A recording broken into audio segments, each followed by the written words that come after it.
wait. For you niggas is cap, wait. I'm married, designing the jeans, wait. I could pretend in these. You niggas cap. You niggas cap. You niggas cap. You niggas cap. I get a rush for that bag. You niggas cap. You niggas cap. You niggas cap. I get a rush for that bag. I got tired of these niggas, so I'm gon' bang get the drop on these niggas. Finger fuck on a Nina, I ain't got time, I just fuck on her face. Bag, wait, for you niggas is cap, wait. I'm married, designing the jeans, wait. I could pretend in these. You niggas cap. You niggas cap. You niggas cap. You niggas cap. I get a rush for that bag. You niggas cap. You niggas cap. You niggas cap. I get a rush for that bag. I got tired of these niggas, so I'm gon' bang get the drop on these niggas. Finger fuck on a Nina, I ain't got time, I just fuck on her face. Bag, wait, for you niggas is cap, wait. I'm married, designing the jeans, wait. I could pretend in these. You niggas cap. You niggas cap. You niggas cap. You niggas cap. Yes, we're getting it. We're getting it. We are getting it.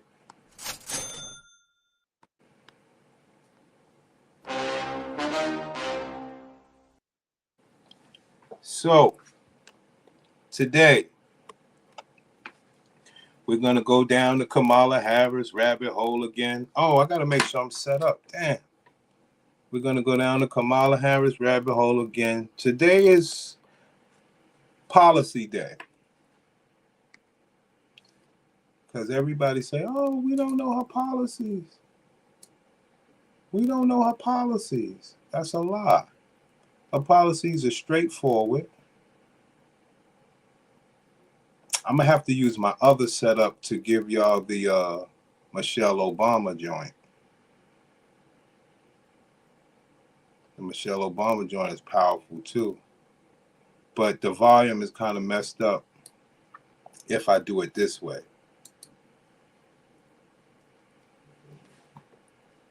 One second. Now today we're going to do Kamala Harris' sister.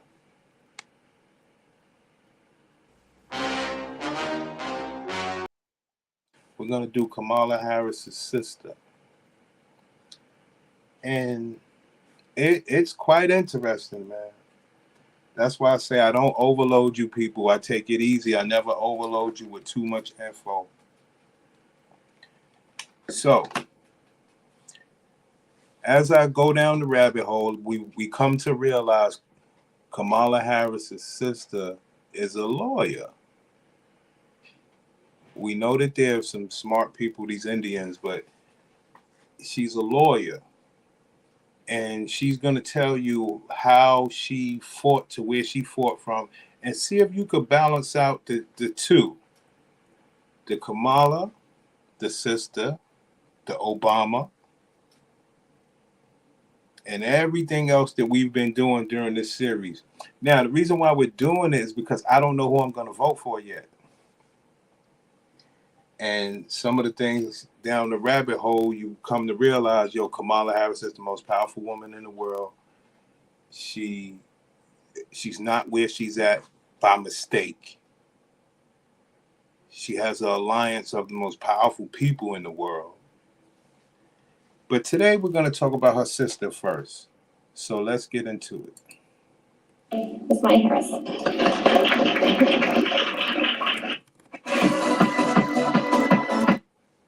Join me in welcoming Ms. Maya Harris. Thank you. Hello, good evening. And thank you, Ananya, for that wonderful introduction. And thank you all for inviting me to be here today. I have to say, it's always exciting for me to be in a room full of budding attorneys, but even more so in a room full of budding South Asian lawyers. I have to say, it's always cool for me to be in a room with budding attorneys, but even more so, the South Asian. And it's so funny. This woman never claims to be black. So only Kamala is black. That's why I was trying to figure out yesterday, do they have the same father? I didn't go down that rabbit hole yet because I really don't give a damn. But the thing is more so like this.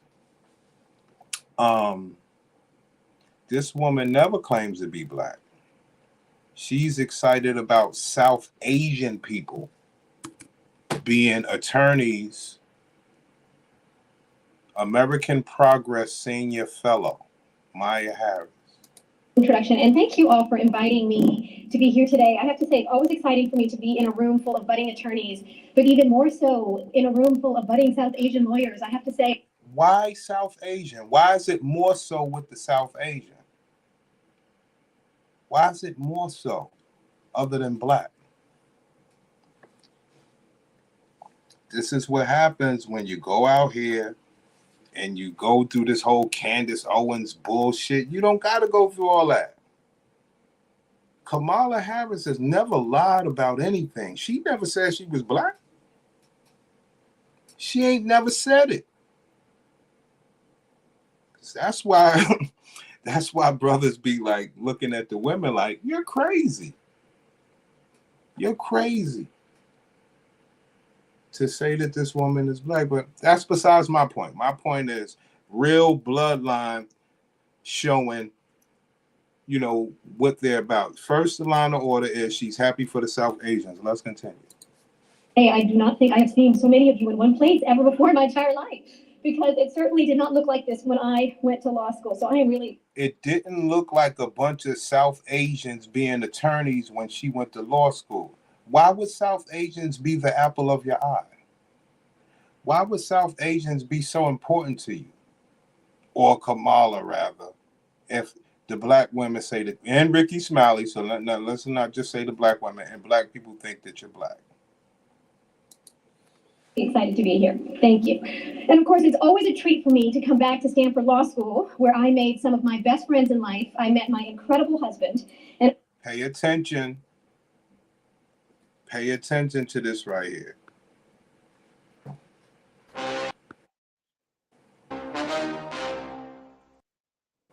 She said she went to Stanford. She met her incredible husband. Keynote, incredible husband. Secondary factor, she went to Stanford.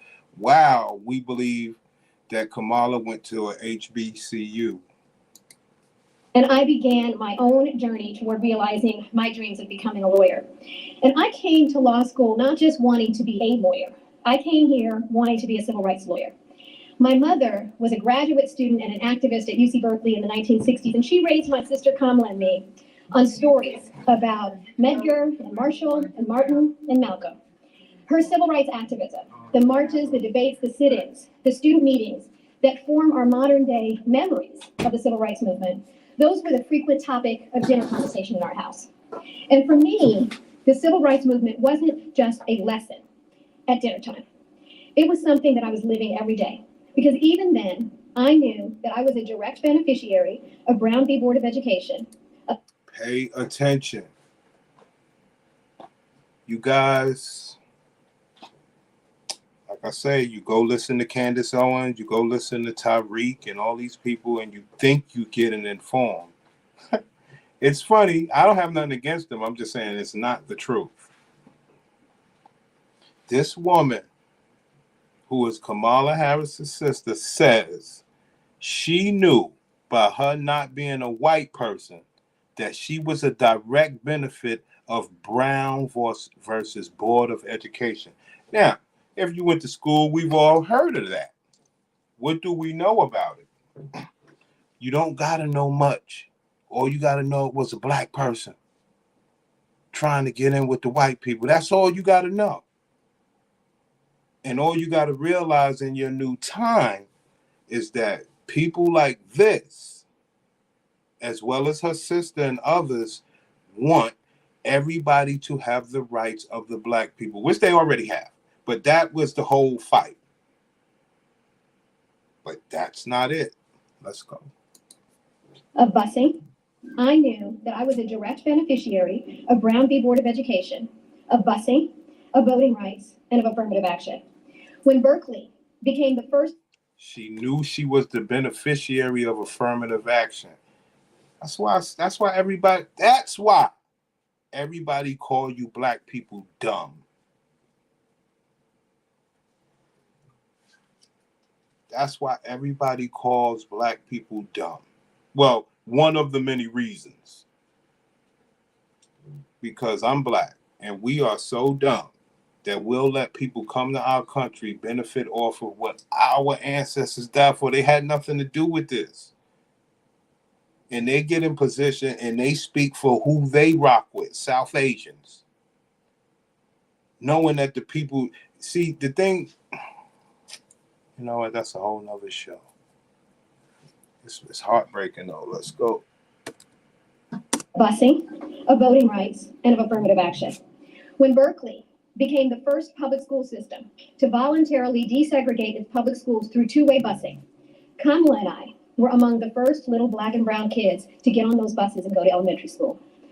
So by the time that I came here to Stanford as a law student with firm roots in both the South Asian and black communities, Now you hear it. Firm roots from South Asia that ain't got shit to do with this. It's just who she is. And then the black community making her not white and seeing what black people are fighting for, joining, extracting, and dealing with South Asians. It's what everybody does. I mean, come on. We saying anything new? But this, when you hear people say it, you like, wow, they really did that shit. Understood very clearly how law could help shape the social playing field and how lawyers could actually be agents for social. How law can help shape the social field. Pay attention. People want to know what Kamala Harris's policies are. They're in plain sight. Change. And that's who I knew I wanted to be. And so I spent 3 wonderful years here at Stanford Law School. But when I graduated from Stanford, while my heart was with lawyering for social change, Now, pay attention to this. Now, this is not the fun part. I just want y'all to know this is not the fun part. We all know, at least over here, we all know Kamala Harris's mother begged her father to go to the U.S. to study. The daddy granted her that. It was a promise for her to go get the education and come back for an arranged marriage. Okay? That didn't happen, meaning she broke that man's heart. Speeding right along. In the beginning of this video, this woman says she met her wonderful husband in Stanford. I said, keep that in the back of your thoughts. She met a wonderful husband in Stanford. Let's go. Depleted bank account had other ideas. In a paradox that I am sure is familiar to more than a few of you, I couldn't afford to follow my dreams of going to a job in some civil rights nonprofit organization. I was the single parent of a... Hold on. You was the single parent. Well, you just said you met your wonderful husband in Stanford. Hold on.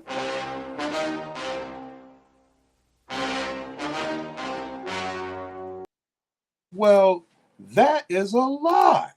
What's going on here? You met a wonderful husband in Stanford, and by the time you graduated and got your first job, you was a single mother. You have totally been Americanized. None of the values from South Asia that your grandfather instilled in y'all just abandoned everything. Why? Because you came over here, got modernized, and wanted to join the civil rights. But I can understand that. You told granddaddy, hey, I'm doing something. And it turns out to be true. You and your sister have really did things. Gotta give y'all that. Primary school kid with a ton, I'm sure, is familiar to more than a few of you. I couldn't afford to follow my dreams of going to a job in some civil rights nonprofit organization. I was the single parent of a primary school kid with a ton of debt. She met her wonderful husband in Stanford. By the time she got out, she was a single parent with a ton of debt. Does that remind you of anybody in the black community? She came over here and got Americanized, married that man, had a ton of debt. But the question that one would ask, were you drawing child support? Of course she was. You think a woman like this gonna come to America, be what they call, I guess, exotic, where you could get white and black. That's what exotic is, in case y'all didn't know. Where you could get white and black, right? you're not going to get somebody that can't, afford child support. And you damn sure ain't going to have no baby with her. So you were a child support drawing, I'm going to go ahead and say it, child support drawing heifer. Let's go. So instead, I did a federal court clerkship, and then I took the opportunity for excellent training as a litigator in a corporate law firm. I didn't really appreciate it at the time, but it was true. Now, I just wanted to break that part down for you. This woman is just like her mama.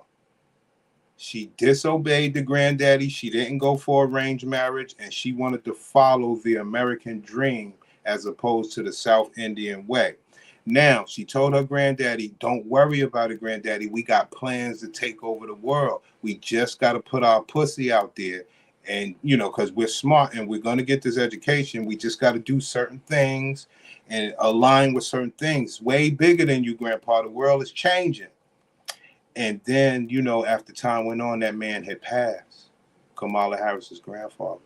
So now they are just full on out here. Let's go. Training. Oh, no. I want to go to this part. 5. We got a bookmark. We got a marker. This was the part. This is Kamala's policies. But what you don't know is her sister been at the forefront of this for years. These women been lawyers and attorneys and rubbing shoulders with the elites forever. I was finally able to make the shift to full-time public interest work as a civil rights advocate, first at Policy Lincoln, then the ACLU. Why would this woman want to be a civil rights advocate if she don't give a damn about black people? Because they understood that the civil rights of the black people could work out for them, South Asians. And with them being so smart and not caught up in hip hop and all the things that the black people were caught up to distract them, they were more set on getting with this Constitution and these laws and figuring out all the rights and the grants and everything that's afforded to them. And when you add that up with what's that college stuff that they do, where it's a big college fund for all these immigrants and foreigners, they take full advantage of that stuff.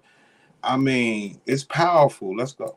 I spent 5 years at the ACLU of Northern California, and for me, it was really a dream job. I started there as the Racial Justice Project Director. And it was a dream job. Now, pay attention. This is the key part of the video. I didn't even listen past this part, to tell you the truth. This was her dream job. For me, it was really a dream job.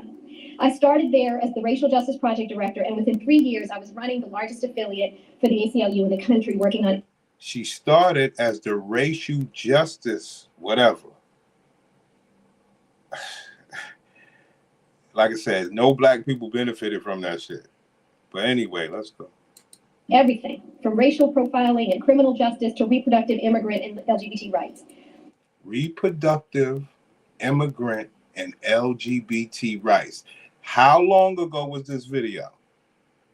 9 years ago. 9 years ago. 9 years ago. She was out here fighting for reproduction, immigration, and LGBT rights.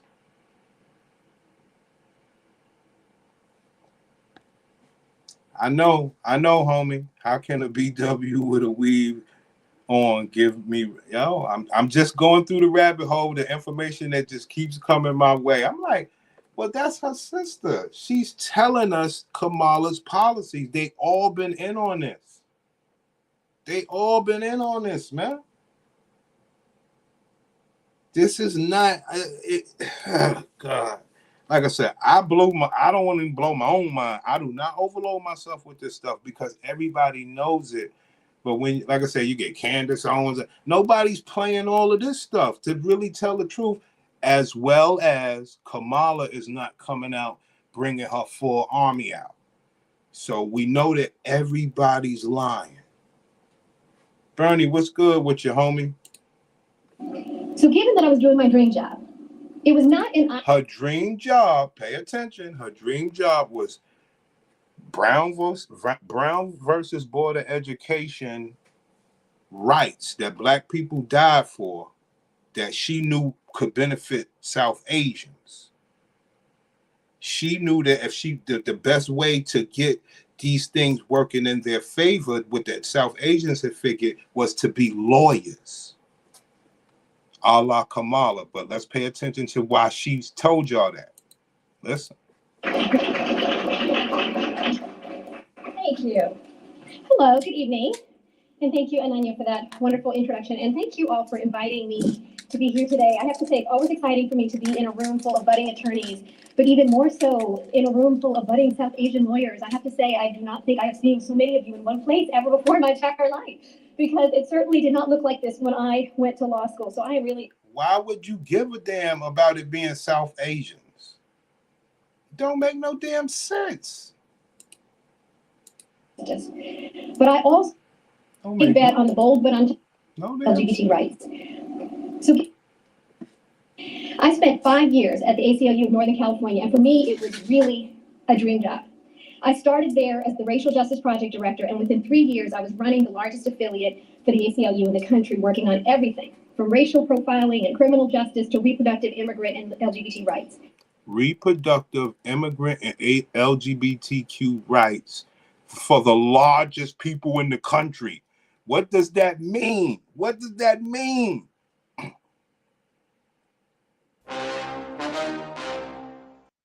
That means she got a powerful team. And this ain't even Kamala. That means she got a powerful team. That's what that means. That's what that means. The largest in America. Reproduction, immigrant, and LGBTQ rights. 9 years ago. As somebody that you don't even know who the fuck they are. We didn't even know who this person was. How's she the leader of all things civil rights in America? Unreal. You Northern California, and for me, it was really a dream job. I started there as the Racial Justice Project Director, and within 3 years, I was running the largest affiliate for the ACLU in the country, working on everything from racial profiling and criminal justice to reproductive, immigrant, and LGBT rights. So given that I was doing my dream job, it was not an obvious choice, to say the least, to leave civil rights advocacy in 2008, to move clear across the country to New York, and to enter the world of philanthropy as Vice President at the Ford Foundation. Vice President at the Ford Foundation. Who the hell knows what a Ford Foundation is? I damn sure don't. And I'm in New York. Sound like she's in charge of making happy immigrants. Brother, this is the sister. This is 9 years ago, brother. And she's telling, all right, check this out. This is 9 years ago, and she's telling you what happened damn near 20 years ago when she was getting out of college. Don't you understand? This ain't then. She telling you the work that she did before 9 years ago. That's what I say. These people were Kamala's the most powerful woman in the world, but they've been in power. That's why everybody says, damn, if Barack and them was for black people, if Kamala was for black people, we'd be some powerful people. We would be some powerful people.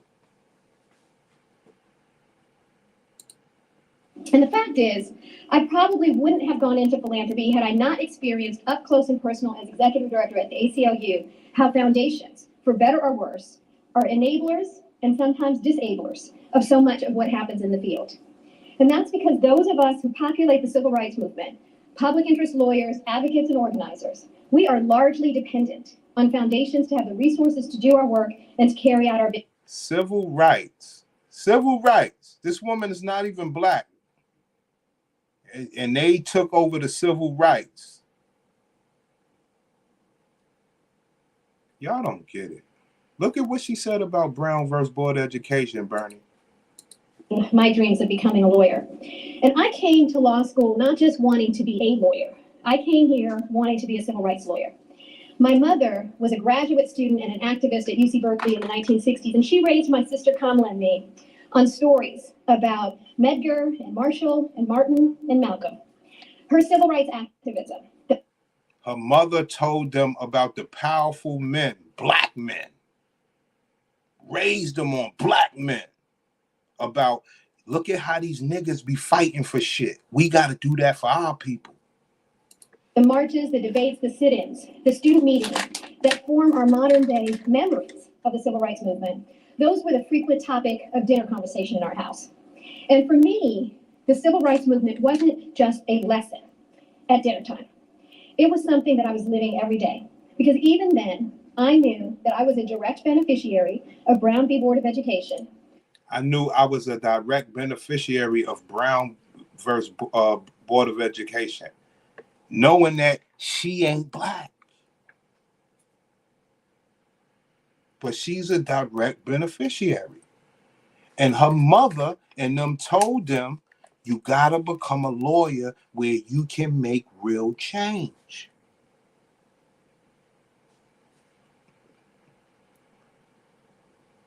Teaching them people how to be powerful, not like our parents. The ACLU. I spent 5 years at the ACLU of Northern California, and for me, it was really a dream job. I started there as the Racial Justice Project Director, and within 3 years, I was running the largest affiliate for the ACLU in the country, working on everything from racial profiling and criminal justice to reproductive, immigrant, and LGBT rights. So given that I was doing my dream job, it was not an obvious choice, to say the least, to leave civil rights advocacy in 2008, to move clear across the country to New York, and to enter the world of philanthropy as vice president at the Ford Foundation. And the fact is, I probably wouldn't have gone into philanthropy had I not experienced up close and personal as executive director at the ACLU how foundations, for better or worse, are enablers and sometimes disablers of so much of what happens in the field. And that's because those of us who populate the civil rights movement, public interest lawyers, advocates, and organizers, we are largely dependent on foundations to have the resources to do our work and to carry out our big visions.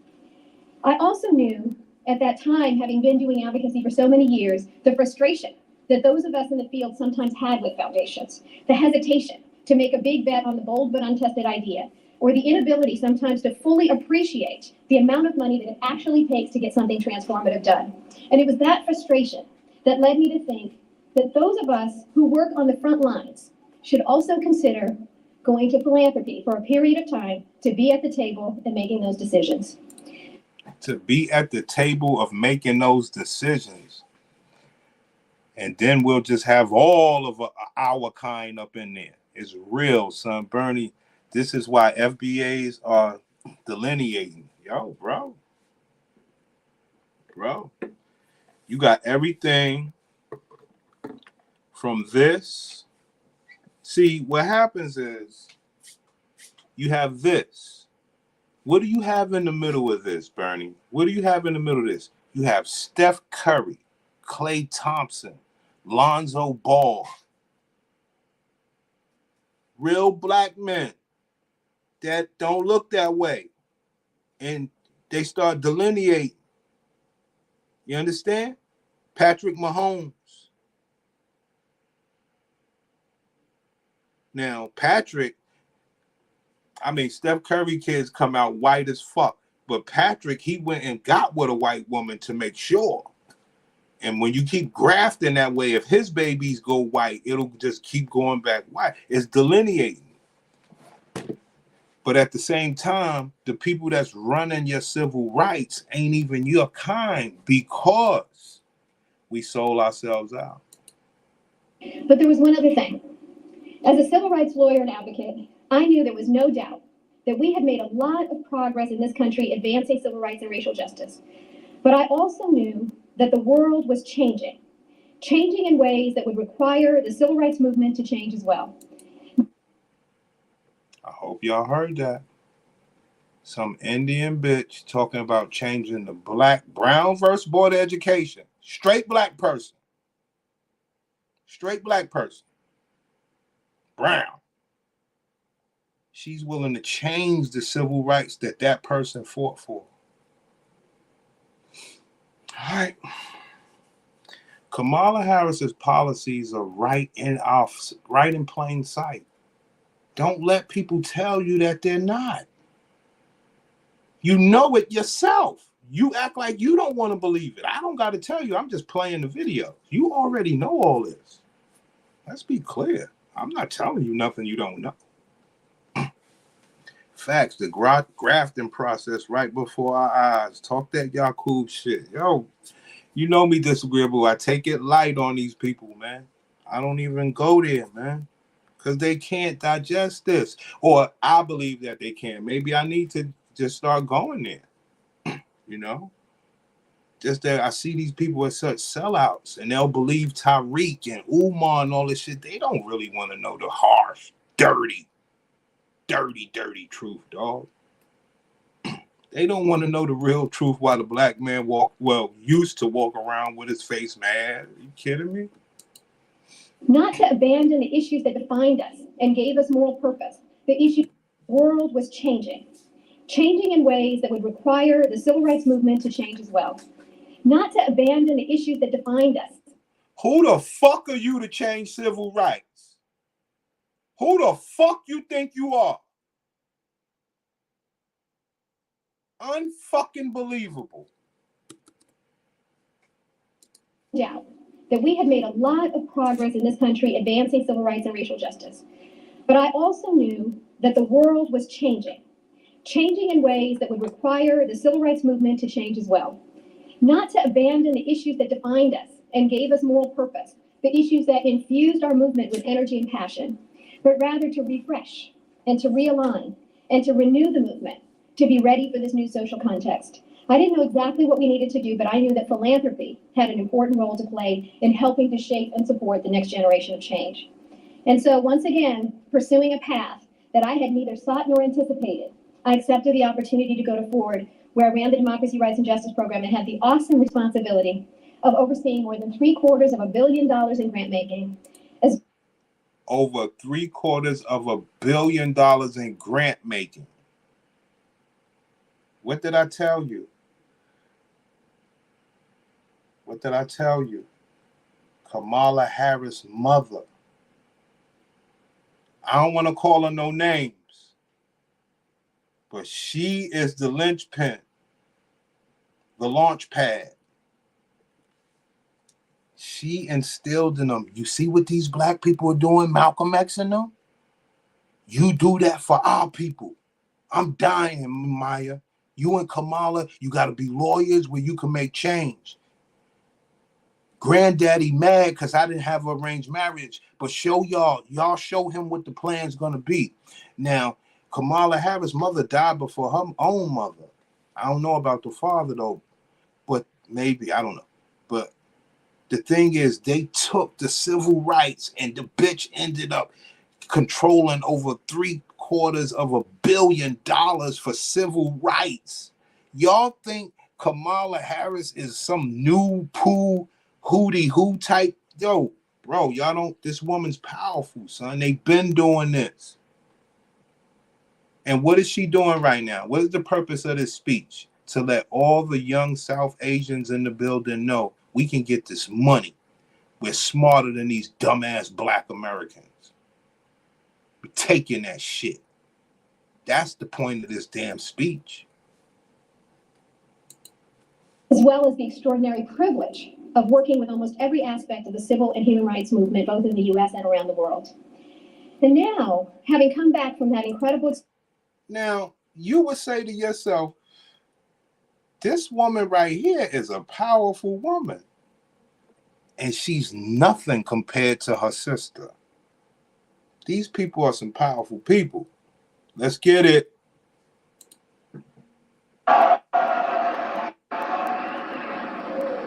To Joe Salmonese, who's doing an outstanding job on behalf of HRC. To my great friend and supporter, Terry Bean, co-founder of HRC.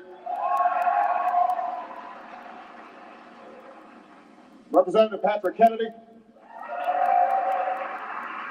David Hebner, the ambassador designee to New Zealand and Samoa. Powerful.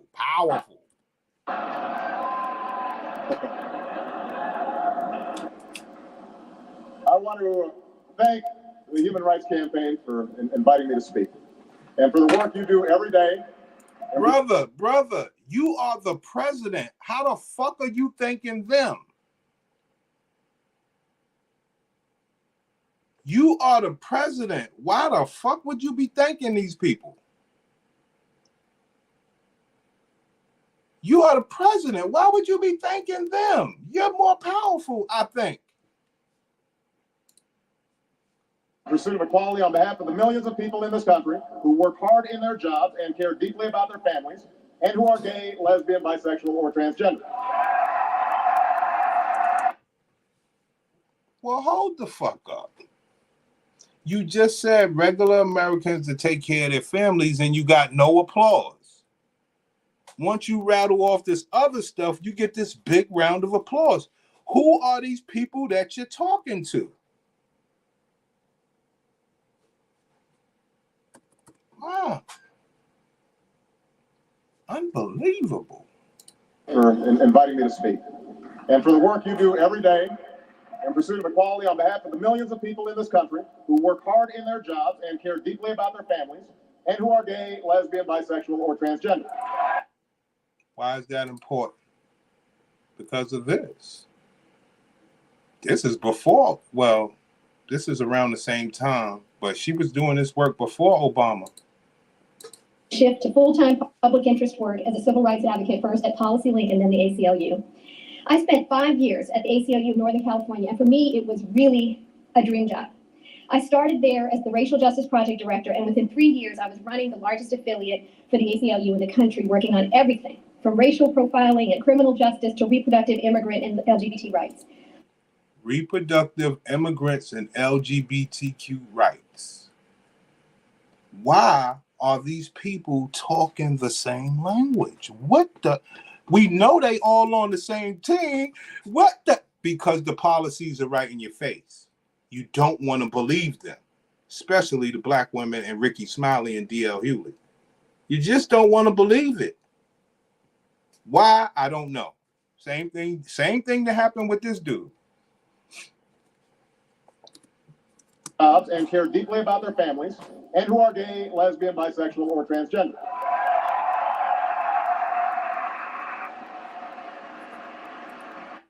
Obama, why you couldn't be specific about black people like that? For nearly 30 years, you've advocated on behalf of those without a voice. And that's not easy. For despite the real gains that we've made, there's still laws to change, and there's still hearts to open. There are still fellow citizens, perhaps neighbors, even loved ones, good and decent people, who hold fast to outworn arguments and old attitudes. Outworn arguments and old attitudes. We want to make sure you got this rainbow shit as a part of your life. Who fail to see your families like their families, who would deny you the rights most Americans take for granted. And that's painful, and it's heartbreaking. And I'm the president, and I'm going to make sure shit is right for y'all. Well, Mr. Obama, who the fuck is the people that you're talking to? Who are you talking to that's in this room? The reason why we never saw this speech really in the public media. Why? Who the fuck are you talking to? That you're making these promises as the president when you could have a room full of black people saying the same thing. What is the big difference? Oh, rainbow. Oh.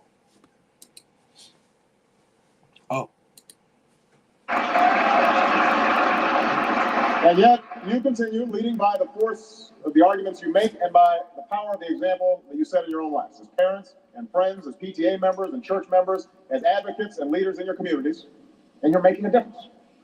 That's the story of the movement for fairness and equality. And not just for those who are gay, but for all those in our history who've been denied the rights and responsibilities of citizenship.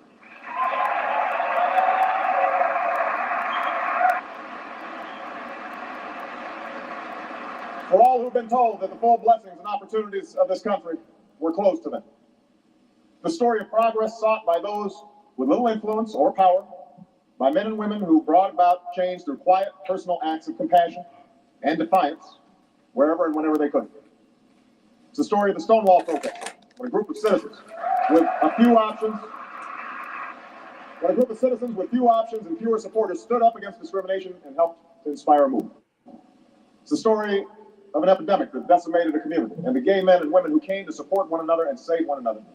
who continue to fight this scourge, who have demonstrated before the world that different kinds of families can show the same compassion in a time of need. And it's the story of the Human Rights Campaign, the fights you fought for nearly 30 years, helping to elect candidates who share your values, standing against those who would enshrine discrimination into our Constitution, advocating on behalf of those living with HIV/AIDS, and fighting for progress in our capital and across America. Now, this story, this fight continues now, and I'm here with a simple message.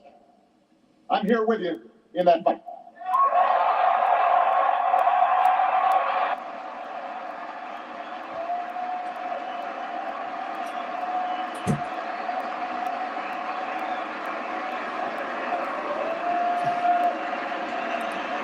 I know.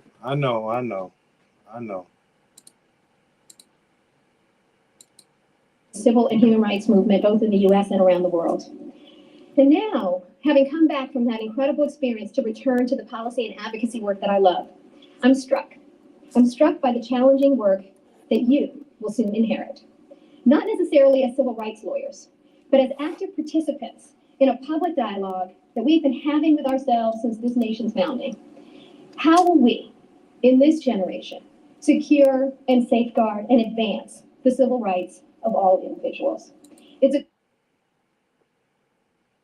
all I'm trying to say. I've been talking that shit before I ever knew about any of this Kamala shit. I was saying a long time ago that black people need to be careful because white people was number one, black people was number two. And once Obama got in, I was telling brother, they trying to put us in the pot with it was all about the Mexicans back then. I was saying they trying to put us in the pot with the Mexicans and make everybody number two, where we don't have a distinction. And that was kind of how Trump won the first time. You know, saying like, yo, black people, I'm trying to make you niggas number two again. You know, black people didn't like that. I'm number one. Black people are crazy, man. Because listen here, she's taking your civil rights movement as a South Asian Indian.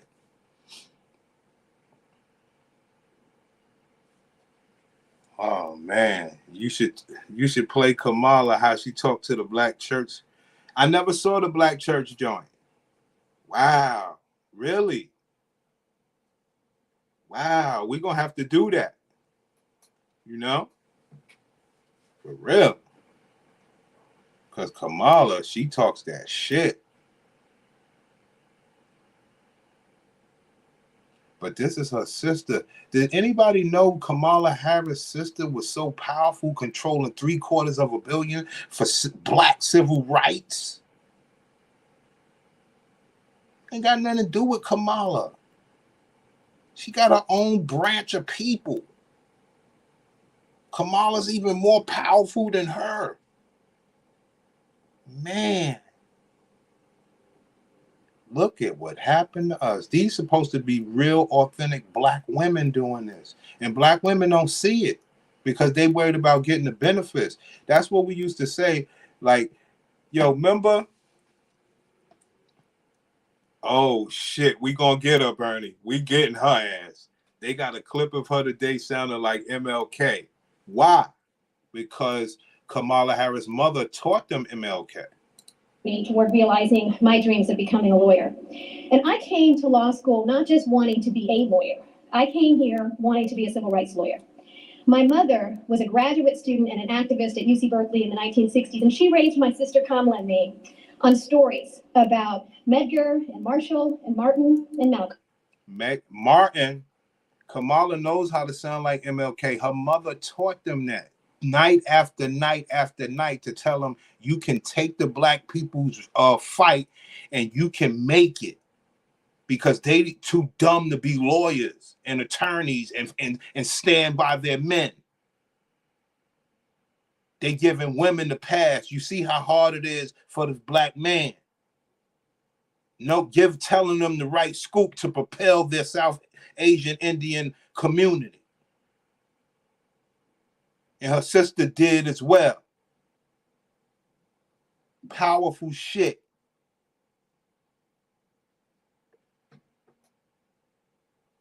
Remember that time Tariq Nasheed was saying, yo, Kamala can't even talk. Man, you don't know these fucking women, dog. You don't know shit about these women, nigga. These talk. Bitches party every night for the last 30 years. Diddy, way more weirder than the Diddy stuff. Fuck you mean she can't talk? Yo, these niggas are crazy, B. Her civil rights activism, the marches, the debates, the sit-ins, the student meetings that form our modern day memories of the civil rights movement. Formed her modern day memories of the civil rights movement, where Kamala Harris' mother said, yo, y'all brown skin, y'all could take they shit. Those were the frequent topic of dinner conversation in our house. And for me, the civil rights movement wasn't just a lesson at dinner time. What does that mean? Hold up. What does that mean?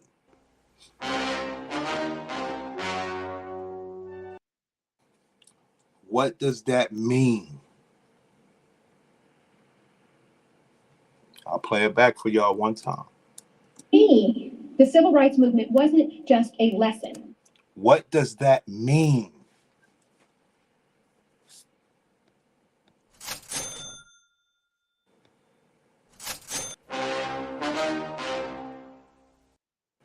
What does that mean? That's the thing. They gave black people church talk and then go here and talk rights and money talk. For sure. For sure. But what did that mean? The civil rights wasn't just a lesson. What does that mean? That mean that you don't know nobody that lived it in your fucking family.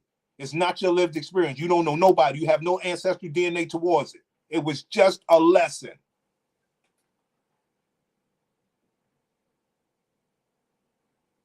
It was just something you heard of as a child. You know nothing about it. Your mother said, this is what black people are doing.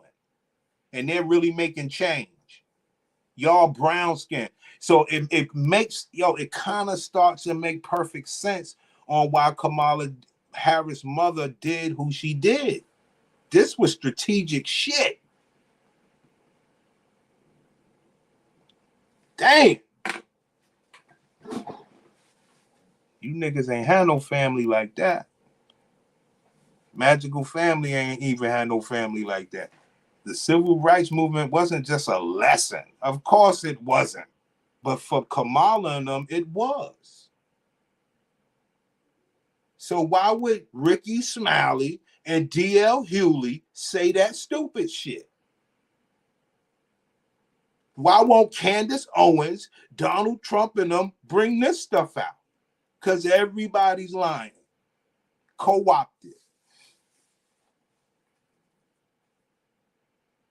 Come on, man. The bitch said civil rights for her was a lesson. This is her sister. She's only telling her truth because she's over here, like Bernie said. She's talking money talk because there's nothing but Indian lawyers in there. This is serious shit. Not you black women. In our house. And for me, the civil rights movement wasn't just a lesson at dinner time. It was something that I was... At dinner time, her mother would tell her stories about the civil rights at dinner time. That's powerful shit, son. Look at where they at now. What if we had parents like that?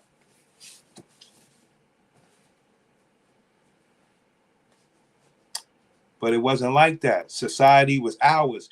Kamala and her sister, they wasn't really in society like that with us. You know, these was the Indian girls that sat up at the front of the class that never said nothing to nobody. This girl went to Stanford. Kamala went to HBCU. These people had... So Kamala Harris was a little more turned out over the civil rights. You just can't say... You could say that the mother showed them how to move, which is powerful shit. Give her credit. Yes, it's to my people's detriment, but hey, I wish it was our team thinking clever like that.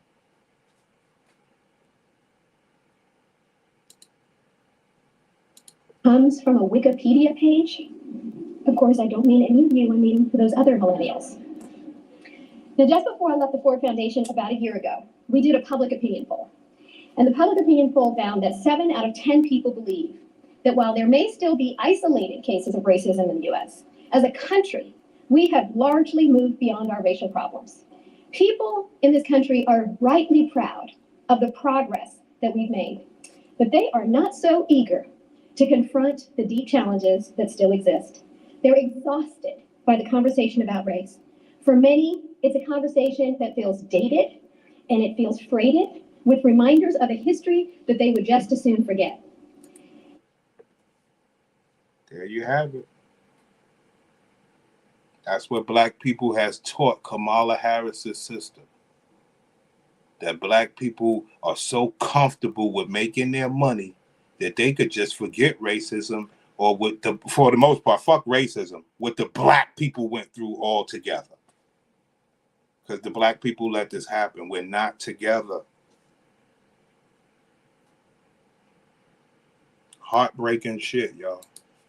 And the fact that we've experienced such tremendous progress with a Black president, a Black attorney general, and arguably more diversity in law and medicine and business. See how they mix that in? Black, man, damn, y'all. Yo, we fucked up out here. But this is a long time ago. At this point, we've been done. I'm just saying, like, listen. Y'all think she got firebox or not? Let's get it. Than ever before, just look around this room. That progress allows people to feel like we've already dealt with the problem. Look around the room. We have took over from the Black people. Oh, you don't believe me? She just said, look around the room. Oh, you want to know who's in the room? Let's get it. Let's see who's in the room. Let's get it. In welcoming Ms. Maya Harris. Thank you. Hello, good evening. And thank you, Ananya, for that wonderful introduction. And thank you all for inviting me to be here today. I have to say, it's always exciting for me to be in a room full of budding attorneys, but even more so in a room full of budding South Asian lawyers. I have to say, I do not think I have seen so many of you in one place ever before in my entire life, because it certainly did not look like this when I went to law school. So I am really excited to be here. Thank you. And of course, it's always a treat for me to come back to Stanford Law School, where I made some of my best friends in life. I met my incredible husband. Yeah, man. I mean, you would basically say, look, Kamala Harris' sister told it all without telling. I mean, you gotta be like us. We're clever enough to pick the shit apart. Her box was crazy in 08. Facts. Like I said, people mix up what exotic is. Exotic is the type of woman that could get white men and Black men. That's what the exotic is. We are the only group of people in the country that the government has admitted to waging covert war on. Stand together has been made difficult. Facts. And now in these days and times, like I say, taking all the clubs out, doing this, doing that. Now, if you gather, that could be, you could go to jail for that. So you can't even gather and rally. Serious shit. Asians talking about Black civil rights. Yes, but that's my main point to y'all. Y'all know this already. But it still is heartbreaking. Shit, I ain't gonna lie. By Alabama police officers with such force that it leaves him partially paralyzed. His only crime being that he decided to go for a walk around his neighborhood. But his neighbors viewed him as a suspicious Black man lurking around the neighborhood. So we are still very much a work in progress when it comes to civil rights. And it might be tempting in the face of all of this to hope that in time, these problems will just solve themselves. You know, we just have to wait. And that's another powerful thing that I just thought about. Pay attention to the beginning one more time. Because remember something. Remember the key part. Kamala Harris' father is a piece of shit. Just remember the key part, not the grandfather, Kamala Harris's father. So, because what did this girl say? She said, my mother, every night at the dinner table with my single mother. And she became a single mother too. Excited to be here. Thank you. And of course, it's always a treat about Edgar and Marshall and my mother. And I began my own journey toward realizing my dreams of becoming her daddy a lawyer. Wasn't there. And I came to law school not just wanting to be a lawyer. I came here wanting to be a civil rights lawyer. My mother was a graduate student and an activist at UC Berkeley in the 1960s, and she raised my sister Kamala and me. She, nobody else. Her mother was on this, yo, we taking these dumb black bitches authority. Her mother was the enemy to black women. On stories about Medgar and Marshall and Martin and Malcolm. Her civil rights activism, the marches, the debates, the sit-ins, the student meetings that form our modern day memories of the civil rights movement, those were the frequent topic of dinner conversation in our house. Dinner table conversations. Her mother was a powerful woman, give her credit. She was making real soldiers, but in a different way. Not the way that goddamn Mary J. Blige was making soldiers in power. This is the difference. And for me, the civil rights movement wasn't just a lesson. That's the shit that's gonna bug me out forever. She said the civil rights movement was lessons that they would be taught at the dinner table. Now, that's some fucked up shit what they did to us black people, man. Yo, that shit hurt. Why? Why does it hurt, Prince? Because this nigga took our civil rights and really did it. He really went there with it. What's here? What's this one? Oh, that ain't nothing right now. But this is the dude that really did that work. This is that Prince. This is the man. This nigga here is the man.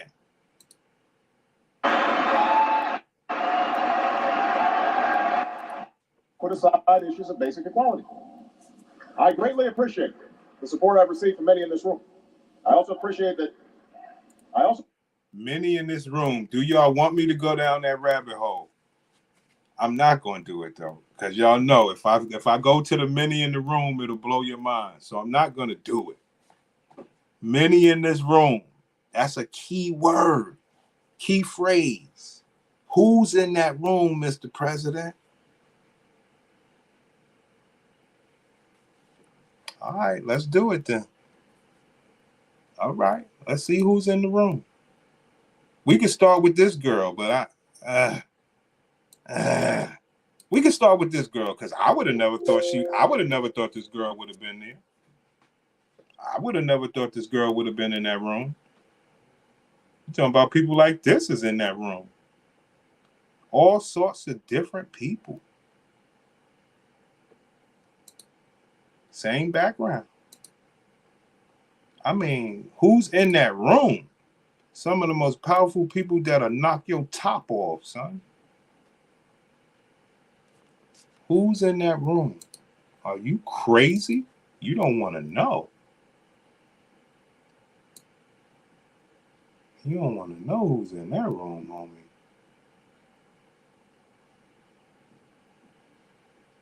Who's Caramo Brown? Some sort of queer. Who's in there? Who's Brian Mitchell? Who's this dude?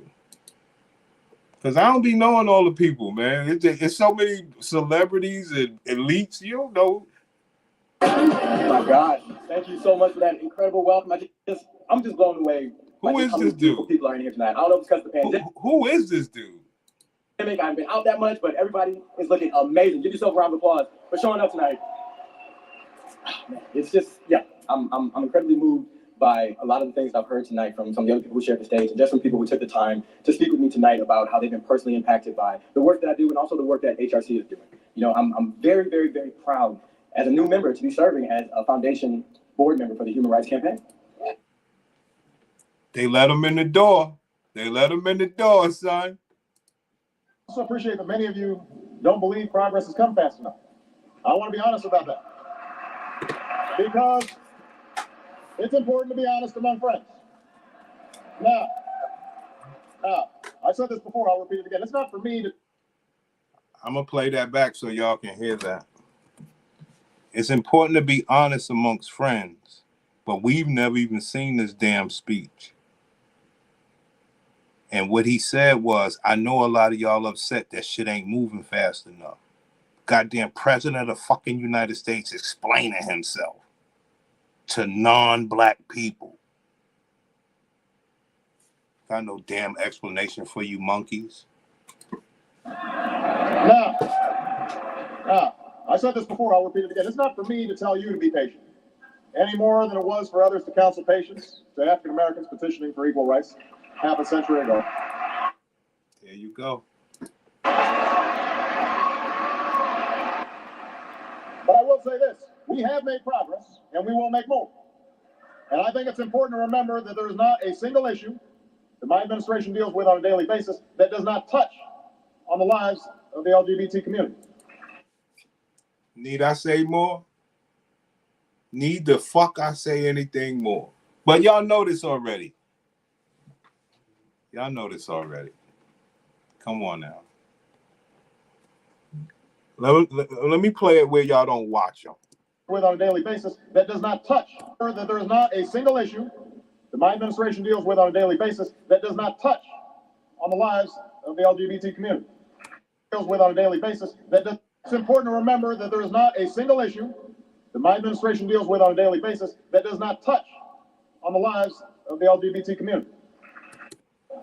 And I think it's important to remember that there is not a single issue that my administration deals with on a daily basis that does not touch on the lives of the LGBT community.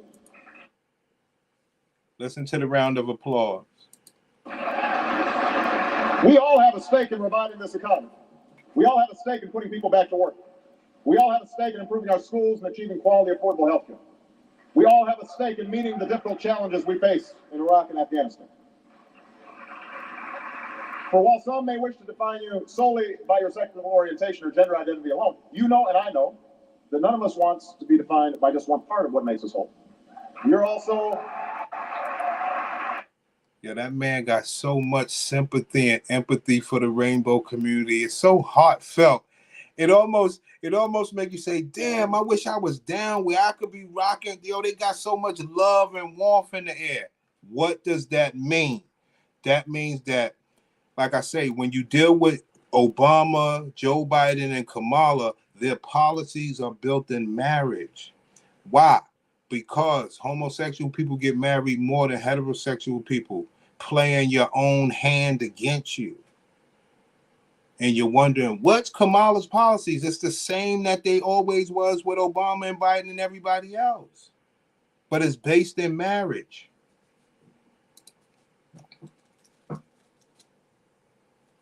It's beautiful. You're also parents, worried about your children's futures, your spouses. You hear what he's saying? Your parents. We got these immigrants coming over so that y'all could adopt at a plentiful rate. Your parents, you're going to get tax breaks and tax credits, health care. And he's talking about having children stuff. He's talking to a room full of rainbow. Y'all don't get it. It's a whole symphony. You're also parents, worried about your children's futures. Your spouses who fear that you or the person you love will lose a job. Your workers worried about the rising cost of health insurance. Your soldiers, you are neighbors, you are friends, and most importantly, you are Americans who care deeply about this country and its future. This ain't got nothing to do with being black. I can promise you that.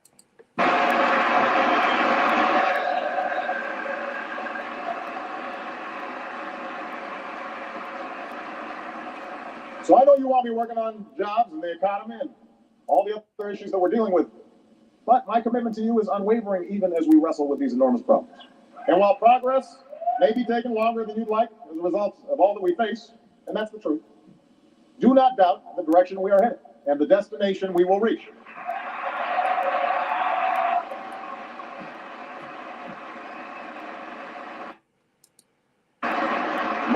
Expectation is that when you look back on these years, you will see a time in which we put a stop to discrimination against gays and lesbians, whether in the office or on the battlefield.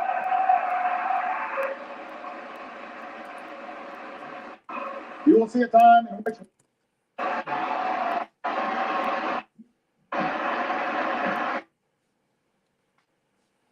problems. And while progress may be taking longer than you'd like as a result of all that we face, and that's the truth, do not doubt the direction we are headed and the destination we will reach. Do not doubt the destination that we're headed and the destination that we will reach. Look at where we're at now. That man said, do not doubt it. We have Kamala in the back. We're going to get Joe in there. Yo, these are some amazingly powerful people.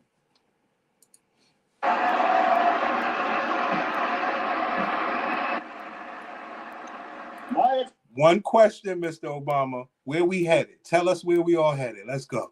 Expectation is that when you look back on these years, you will see a time in which we put a stop to discrimination against gays and lesbians, whether in the... Did he lie? Did he lie? He did not lie. Office or on the battlefield.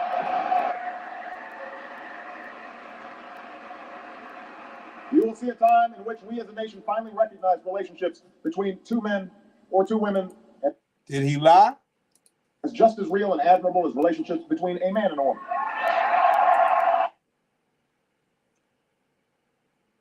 Talk to me. Did that man lie?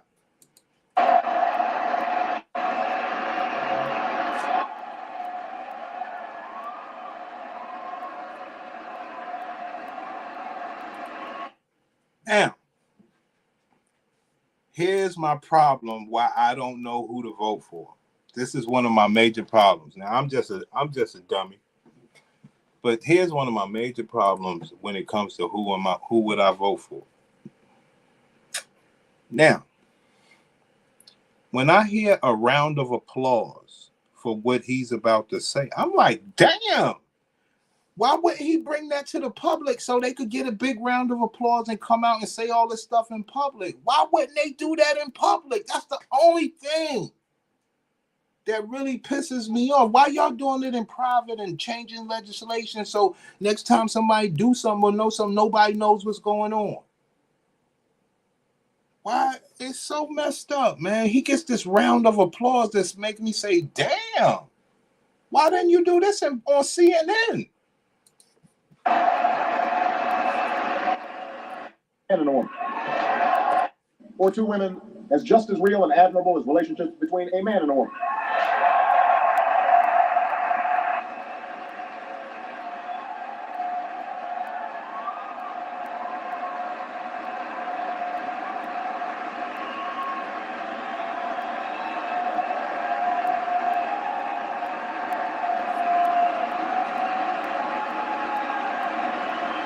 You will see a nation that's valuing and cherishing these families as we build a more perfect union. A union in which gay Americans are an important part. I am committed to these goals. And my administration... Did he lie? Did he lie? I don't think the man told a lie yet. I don't think this man told a lie yet. We'll continue fighting to achieve them. Now, there's no more poignant or painful reminder of how important it is that we do so than the loss experienced by Dennis and Judy Shepard, whose son Matthew was stolen and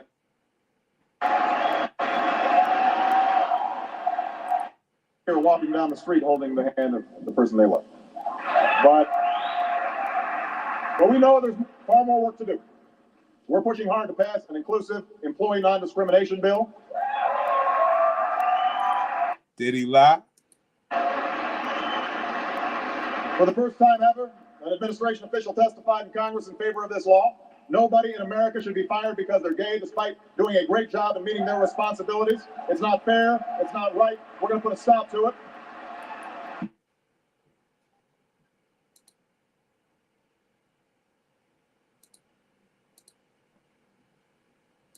It's no introduction in this room, but we're going to do it anyway. A fighter who never backs down in the face of injustice. An optimist who doesn't just believe in a brighter future, she goes out and she actually builds it. A leader who has shown every young woman and girl in this nation that this country is one of possibility. As the first woman, as the first Black American, as the first South Asian American, she has opened up our mind, our collective imagination of what is possible. And personally, she has shown this Black and South Indian household a type of representation we have never seen before. And she has spent her entire career opening doors of opportunity and advancing equality for our community and countless others. As District Attorney of San Francisco, she fought to outlaw the gay and trans panic defense. As the California's Attorney General, she refused to defend Proposition 8 in court. When the Supreme Court lifted the stay on marriages in California, she got on the phone and immediately ordered the clerk in Los Angeles to begin issuing marriage licenses. Well, why don't she say that on CNN? Why she always keep talking about this fentanyl shit?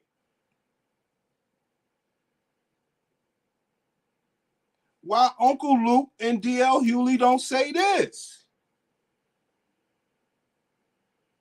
Why don't Candace Owens? Why don't Donald Trump? Why don't nobody say this? It don't make sense. She's the most powerful woman in the world. Only these people get to talk about her stuff. Unbelievable. You would think she's proud of this stuff the way they saying it, but you won't hear it on CNN. You won't hear Donald Trump talk it. I'm lost. She refused to defend Proposition 8 in court. When the Supreme Court lifted the stay on marriages in California, she got on the phone and immediately ordered the clerk in Los Angeles to begin issuing marriage licenses. And then she came straight to San Francisco City Hall to officiate the first wedding for a same-sex couple in California post-Prop 8. Why don't CNN say that? Why don't they tell us that? It should be a beautiful thing to be proud of. Why are they lying? Why they won't, or hiding? I don't get it. Fuck you. Why won't Kamala say, look, fuck that fentanyl. I'm the first person that did same-sex marriage in the state in San Francisco. And then all of her team, like these people, come out and everybody, I don't get it. As a member of the United States Senate, she worked closely with us on the Equality Act and so many other critical pieces of legislation. And now, as the vice president, she worked hard with us on critical pieces of legislation. Who else did that? At dinner time. It was something that I was living every day. Because even then, I knew that I was a direct beneficiary of Brown v. Board of Education, of busing, of voting rights, and of affirmative action. Okay. This is all tied together. She has used the power of her office and the power of her platform to defend and advance progress. Why? Because her mother taught her that. That's why. And Martin and Malcolm. Her civil rights activist, an activist at UC Berkeley in the 1960s, and she raised my sister Kamala and me on stories about Medgar and Marshall and Martin and Malcolm. Her civil rights activism, the marches, the debates, the sit-ins, the student meetings that form our modern day memories of the civil rights movement, those were the frequent topic of dinner conversation in our house. And for me, the civil rights movement wasn't just a lesson at dinner time. 5 years at the ACLU of Northern California, and for me, it was really a dream job. I started there as the Racial Justice Project Director, and within 3 years, I was running the largest affiliate for the ACLU in the country, working on everything from racial profiling and criminal justice to reproductive, immigrant, and LGBT rights. Everything from racial profiling and criminal justice to reproductive, immigrant, and LGBT rights. Everything from racial profiling and criminal justice to reproductive, immigrant, and LGBT rights.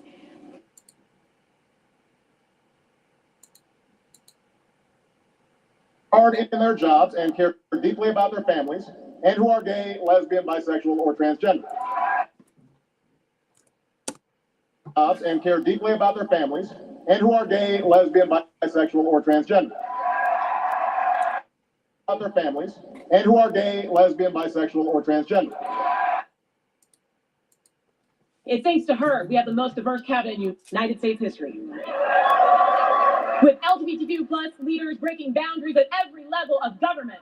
With LGBTQ plus leaders breaking boundaries at every level of government, we have just.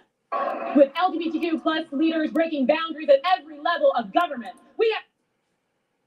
Did I do a good job? Did I tie it together? Do you understand?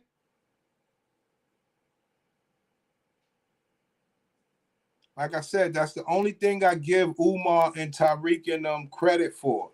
They know that the rainbow community took black civil rights, got in, listen to what she says, put people in administrations and everything. As a vice president, she has used the power of her office and the power of her platform to defend and advance progress.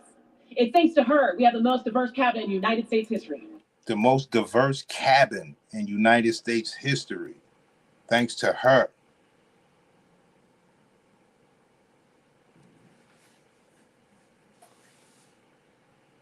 Yes, they was right that they took the civil rights. Yes. But at the same time, don't say you don't know Kamala's policies.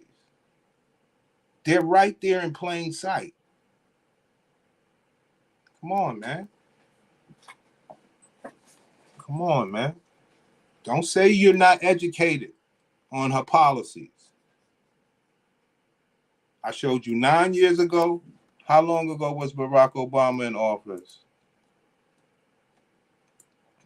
15 years ago.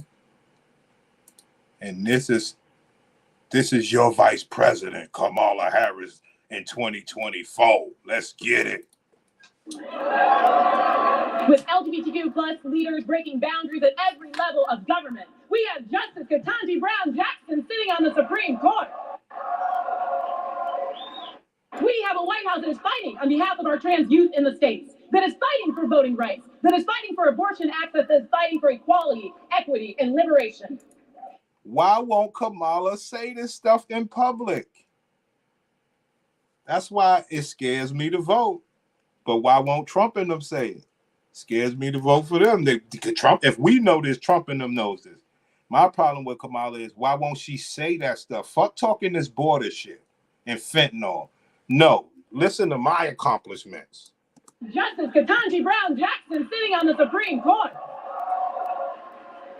We have a White House that is fighting on behalf of our trans youth in the states, that is fighting for voting rights, that is fighting. Kamala, come on CNN and say, yes, I'm fighting for trans youth. Just talk all that fly shit on CNN. But, you know, and see, the thing with Donald Trump is this. Donald Trump, all he's allowed to say is, yo, she's a radical liberal. See, y'all don't know what that means. This woman is telling you, Kamala's fighting for trans youth, coming for your babies. Donald Trump, he could only hint around it. But the American people don't know because it's frightening. And nobody wants to believe that shit. That's why. But Donald Trump is only allowed to say a little bit. But look how much these people get to say. Ketanji Brown Jackson sitting on the Supreme Court. We have a White House that is fighting on behalf of our trans youth in the states, that is fighting for voting rights, that is fighting for abortion access, that is fighting for equality, equity, and liberation. As our vice president, she is truly showing up for our communities. And through her leadership, she is showing every young woman and girl that they are powerful and that their voice matters. So now, I have a problem with that right there. That's a major, major problem. And this is what I have learned by going down the rabbit hole.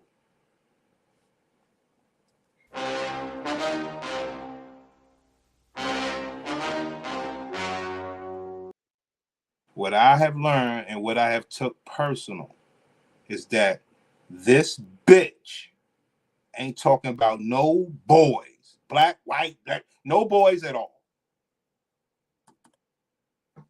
It's heartbreaking, man, that they doing that to the black boys, man. as our vice president, she is truly showing up for our communities. And through her leadership, she is showing every young woman and girl that they are powerful and that their voice matters. Well, what about the boys? She don't care about boys? Unreal. Ricky Smiley, D.L. Hewley, Uncle Luke. You niggas, Steve Harvey, you niggas are embarrassing. That's why we don't like you niggas. All y'all niggas abandon the little black boys. So now, please join us in giving a warm HRC welcome to the Vice President of the United States of America, Kamala Harris. It's not a game. Look at that's a powerful woman. Now that's power. Look at that power, nigga. That's power. She got on the lesbian pearls. Wow, that's my boo. She got the lesbian pearls on, son. HRC! Why do everybody love this place? Why does this place make everybody feel so good? It's beautiful, man. To my great friend and supporter, Terry Bean, co-founder of HRC. Representative Patrick Kennedy. David Hebner, the ambassador designee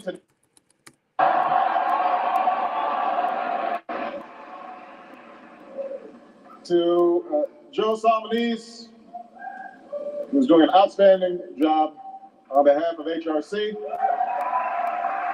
To my great friend and supporter, Terry Bean, co-founder of HRC.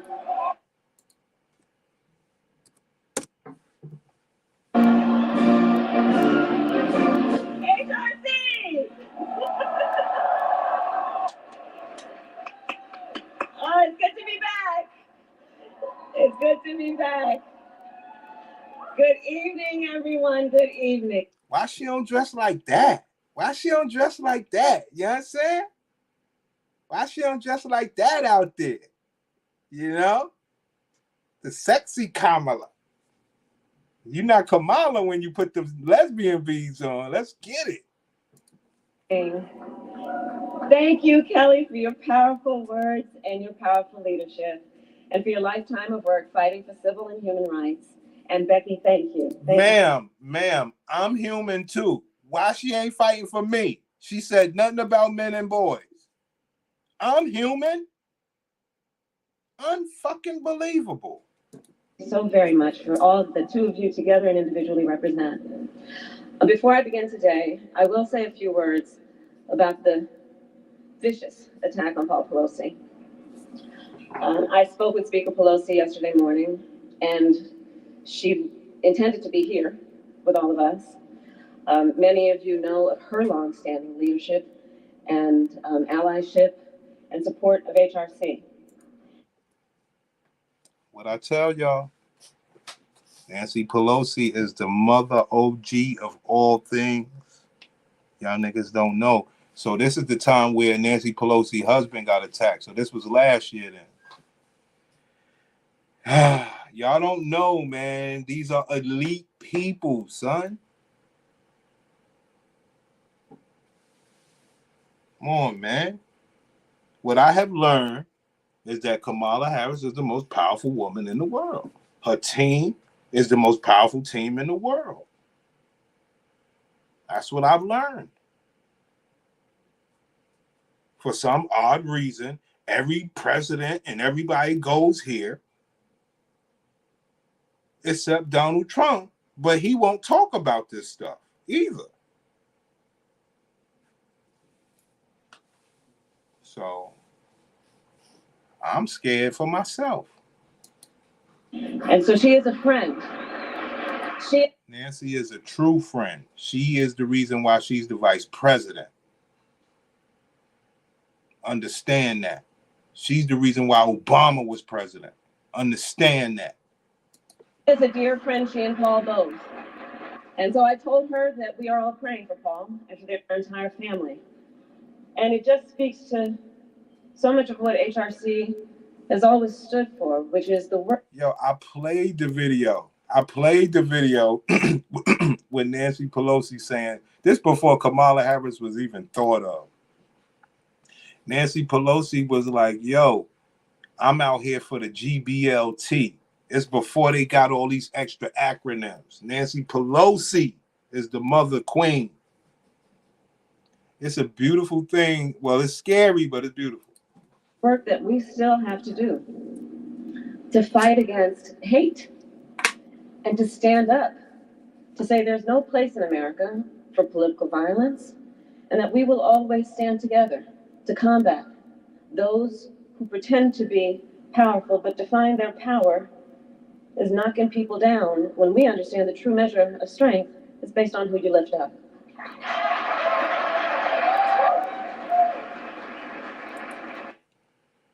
I don't see why she don't come out and talk all these powerful words. The woman is a great orator. So with that, I will say it is so good to be with everyone tonight. So good. Thank you. So I first attended this dinner, the first time I attended, in 1999. Need I say more? 1999, before Barack Obama was anything, nigga. 1999, before Barack Obama was any motherfucking thing. He's over here praising and giving thanks, nigga. Tim Walz, they let him in the door. He's giving thanks. This bitch been there since 1999. Kidding me? Don't listen to Candace Owens. Don't listen to Umar. Don't listen to none of these niggas thinking they can know anything about Kamala if they not talking this real shit. I love it, man. I gotta stop, man, because it's so scary, man, when you put it all together. I could never do it in one video, so we're doing a whole series. We're doing a whole series while leading up to the election and shit. Because like I said, it's really only one thing that I've learned here, that Kamala Harris is the most powerful woman in the world. It's only one damn thing that I learned, man. I ain't gonna lie. That shit crazy, son. Matter of fact, you know what I'm gonna do for y'all later? I'm gonna go to my other setup, because remember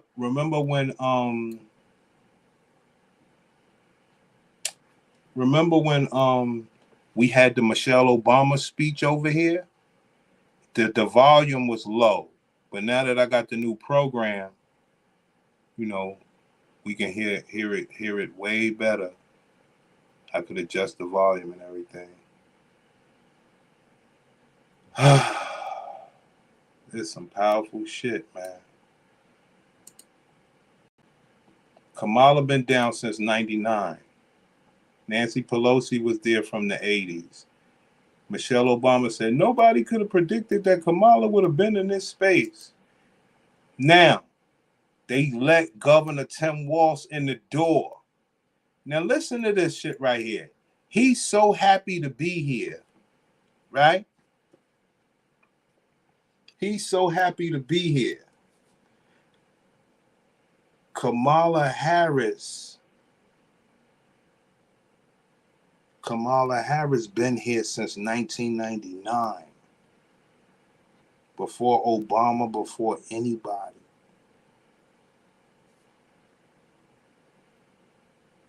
Look how happy Governor Walz is, happy to be accepted into what Kamala Harris has been a part of since 1999.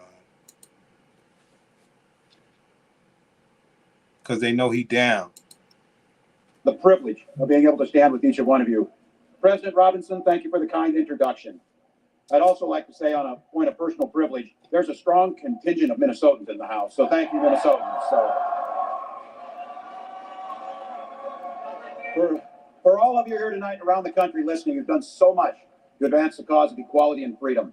I'm proud to count so many of you as friends. I'm grateful that you brought your time, your talents, and your treasures to be here tonight, and I'm fired up to be at your side. I got to tell you. They let him in the secret group. Whose side are you trying to be on, Governor? Well, I'm trying to be on the side that Kamala Harris, she was with these people for how long? Attended this dinner, the first time I attended, in 1999. with my dear friend, Mark Leno. I was a courtroom prosecutor at the time, and Mark was then one of the first openly gay members of the San Francisco Board of Supervisors.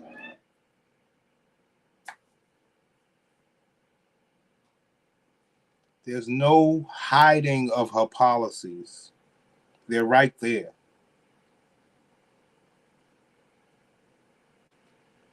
Like I said, it's a powerful group. A lot of us wish we could be down. We wish we had people so powerful. They'd have to keep that HRC shit on the low because of how corrupt their corporate equality is. Yo, bro.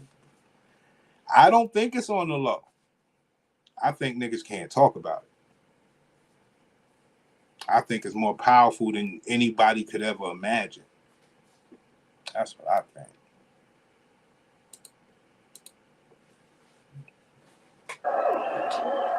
Because of all the things that are going on, all the places you could be, all the things you could have done, you came here tonight. One is, it's the best party in the country tonight, so that's why you're here.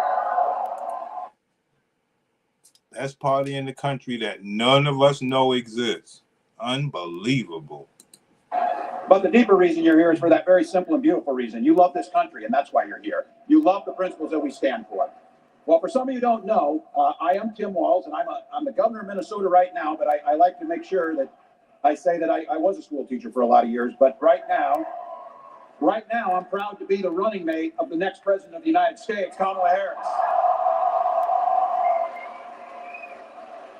The privilege of getting to know this phenomenal leader, from a prosecutor, district attorney, attorney general, U.S. senator, and vice president. Yes, by the way, she's more qualified than anybody that's ever run for this office. Let's just be clear. But she didn't just... She's more qualified than anybody that's ever run for this office. Even the prince. Even the prince. I want to thank the Human Rights Campaign for inviting me to speak, and for the work you do every day in pursuit of equality on behalf of the millions of people in this country who work hard in their jobs and care deeply about their families, and who are gay, lesbian, bisexual, or transgender.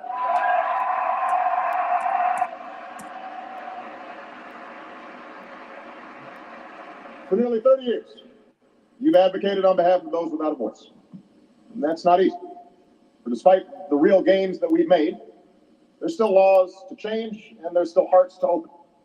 There are still fellow citizens, perhaps neighbors, even loved ones, good and decent people, who hold fast to outworn arguments and old attitudes, who fail to see your families like their families, who deny you the rights We cannot wake up the morning after Election Day. And that's painful, and it's heartbreaking. And yet, you continue leading by the force of the arguments you make and by the power of the example that you set in your own lives, as parents and friends, as PTA members and church members, as advocates and leaders in your communities, and you're making a difference. That's the story of the movement for fairness and equality.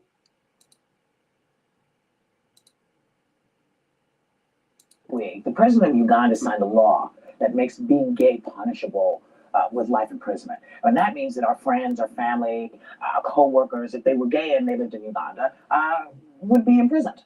I don't think this is a good idea.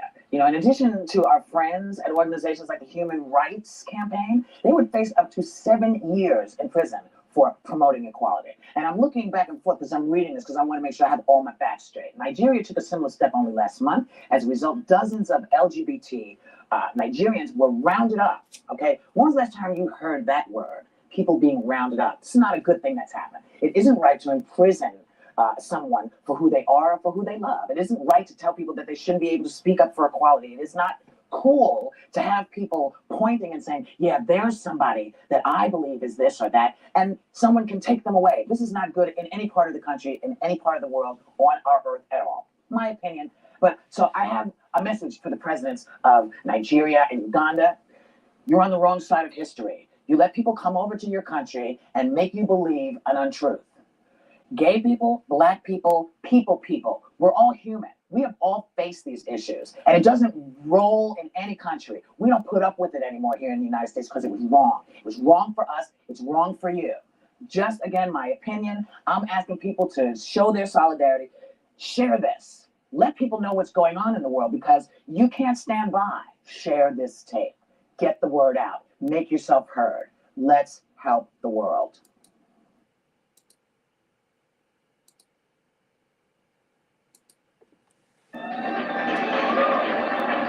And these many dinners and years later, I am honored to be here at the HRC dinner as Vice President of the United States.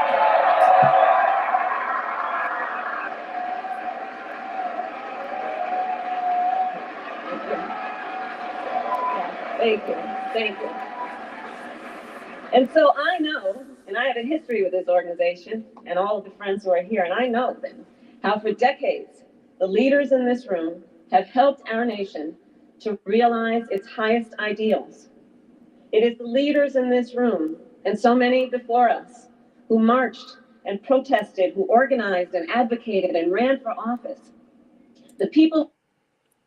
Now, question of the day, where did she learn all of this stuff from?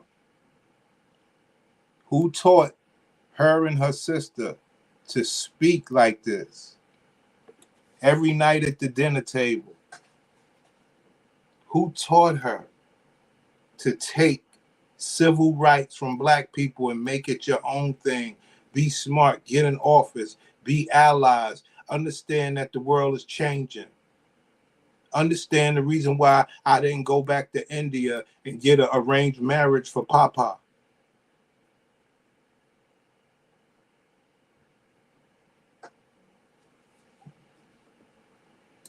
People in this room who took action as allies and parents and as your full selves to advance liberty, freedom, and equality for all. For decades, HRC has shown our nation the true meaning of patriotism.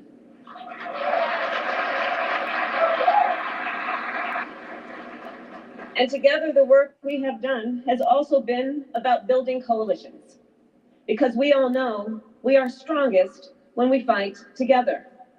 That knowledge, of course, guided Sylvia Rivera, Bayard Rustin, Harvey Milk, and my dear friend Jim Rivaldo, who helped elect Harvey Milk to the San Francisco Board of Supervisors, and who managed my campaign when I first ran for District Attorney of San Francisco. And Rivaldo would often tell stories and recount the earliest days of the gay rights movement. And we spent. Geraldo would sit in the office and tell all these gay rights stories and all of the fly shit.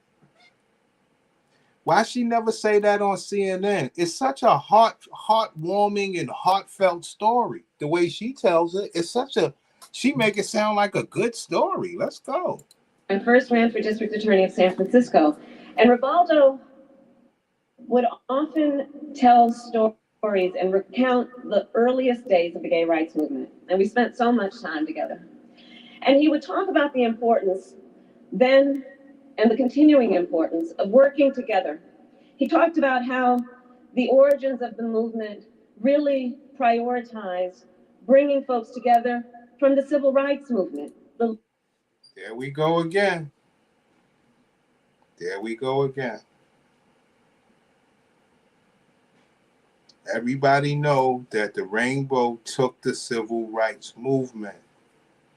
Damn, y'all. They took our shit, son. Man, damn. More together, more elite, make you want to be down, while we're heterosexual, we're not together, we're against each other, we're individual. Everybody want their own, can't nobody be the fuck together. While these fucking people, Rainbow done took it all. Unreal. You know they got a better, more powerful team than your ass. You know they do. You know being down with them is more fun than your team because you ain't got no team. Wow. Together. He talked about how the origins of the movement really prioritized bringing folks together from the civil rights movement, the labor movement, and the women's rights movement. He understood and talked so much about the importance of the power of coalitions, and he asked me to promise him. Geraldo died of AIDS, allegedly, clearly. She's talking past tense. But She's about to say, he said, promise that she'll keep the fire burning. Dang. Damn, y'all. Geraldo told her about the power of coalition. That's why I always say, Kamala Harris raised $1 billion in 2 months. Why? Because of the black man. Black men ain't gonna give Trump $500 million. Kamala Harris is teammates with Indians, Asians, rainbows, everybody. The black man's teammate with nobody. He don't want to be rocking with the white man, Asian man, Indian man, rainbow man, or his damn self, his own man. Well, Kamala and Geraldo was talking about the power of coalition. Look at where she at now. Dumb black monkeys. Movement. He understood and talked so much about the importance of the power of coalitions, and he asked me to promise him in his last days that I would continue to work on what we collectively know is the power of coalition building. Think back to 1986, Winston Johnson, one of the early leaders of HRC. He asked his friend, Coretta Scott King, to speak at one of the first HRC galas. Coretta Scott sold you niggas out. Coretta Scott sold you niggas out. And like I say, all of Kamala have. I'm sorry. I don't mean to say this. All of Kamala Harris's friends allegedly died of AIDS.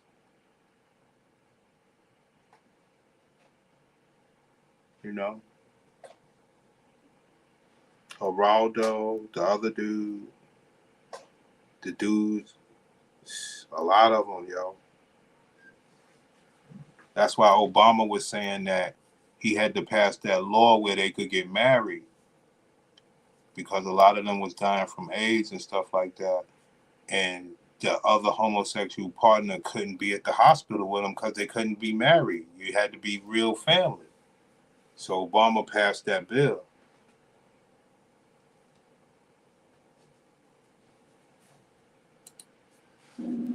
Others might have turned him down, but that great civil rights leader said, just tell me where and when. Because Coretta Scott King. Kamala is powerful. Coretta Scott King was first with this shit. Well, let's not say Coretta Scott sold out. Well, I don't know. I don't fucking know. I'm not saying shit. Because I would want to say, yo, they tricked her. Nah, they ain't trick her ass. She knew well aware who these people were. See, because these people were like Liberace and all that type of shit. as Coretta Scott King put it, she said, and I quote, I know Martin would be with you on this. Now, when Kamala Harris wins the presidency, she gonna say this shit that Coretta Scott said she know Martin would be with you on this. Have y'all ever heard Kamala talk like that? My God.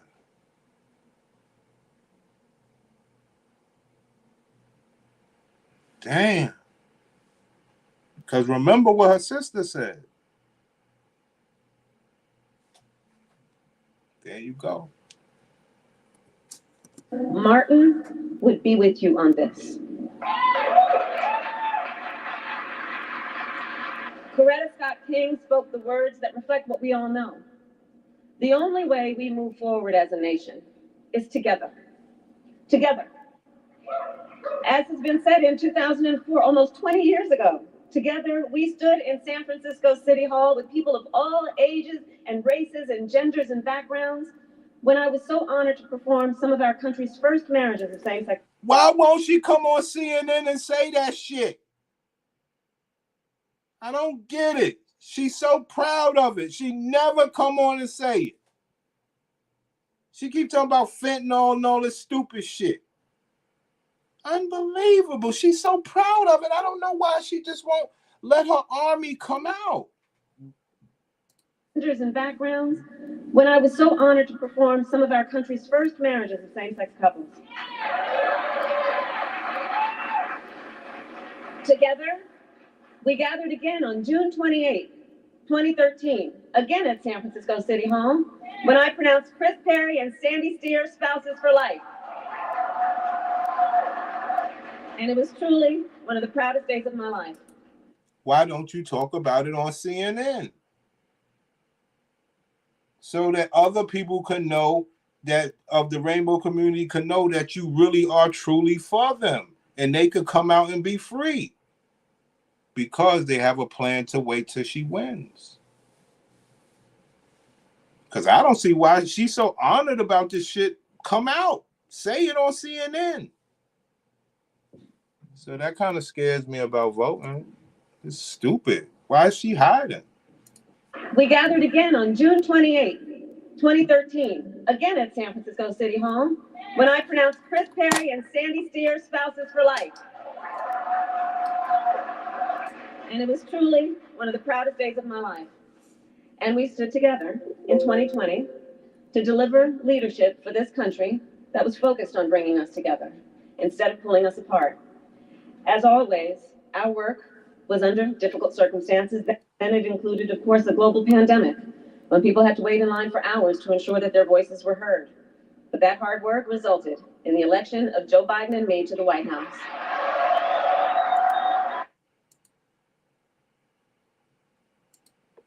Quote, not just for those who are gay, but for all those in our history who've been denied the rights and responsibilities of citizenship.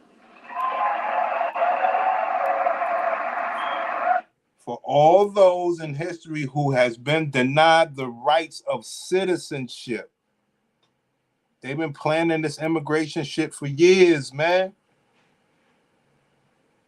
Come on, man.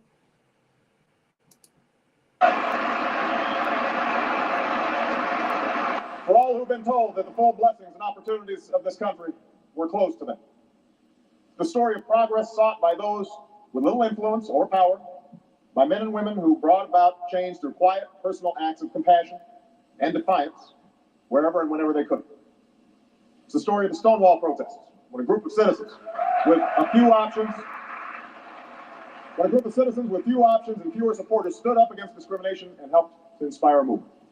It's the story of an epidemic that decimated a community, and the gay men and women who came to support one another and save one another, who continue to fight this scourge, who have demonstrated before the world that different kinds of families can show the same compassion in a time of need.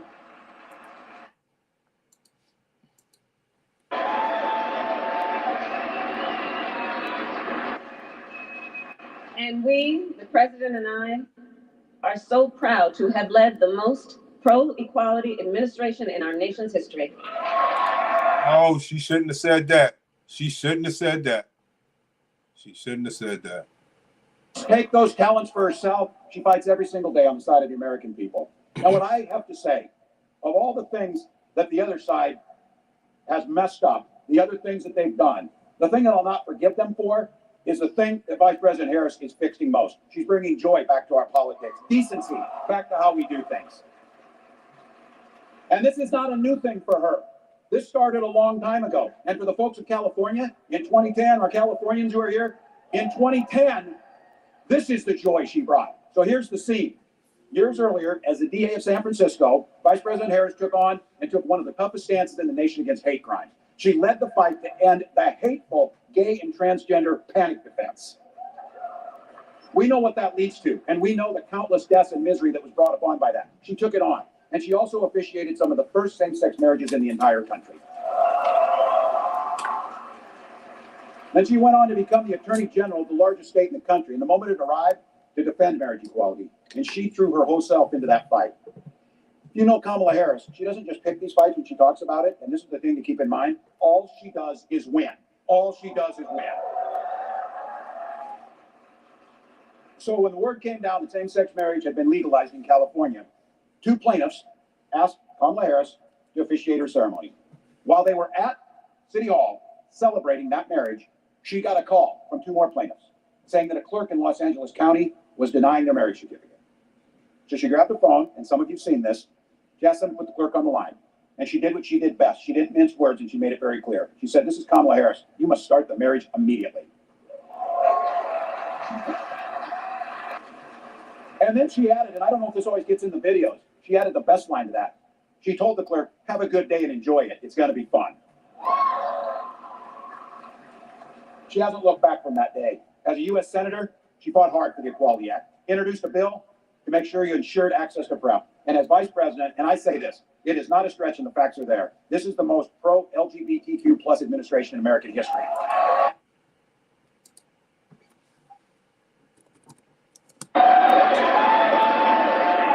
Difficult circumstances, then it included, of course, a global pandemic, when people had to wait in line for hours to ensure that their voices were heard.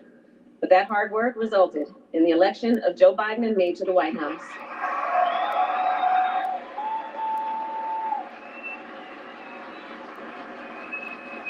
And we, the President and I, are so proud to have led the most pro-equality administration in our nation's history.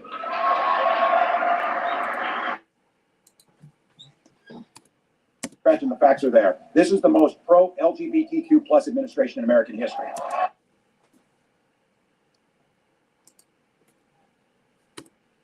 Equality administration in our nation's history. So proud to have led the most pro-equality administration in our nation's history.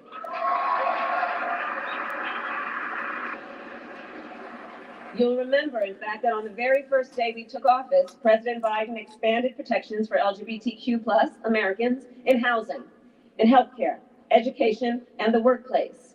We renewed a commitment to end HIV/AIDS in America by 2030. Ma'am, why you ain't do that for no black people? Why did they get that by themselves? What the hell's going on here?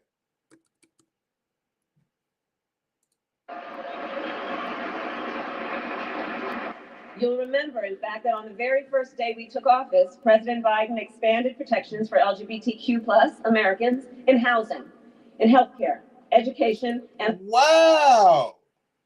Wow, really? I didn't know that. Wow. The workplace.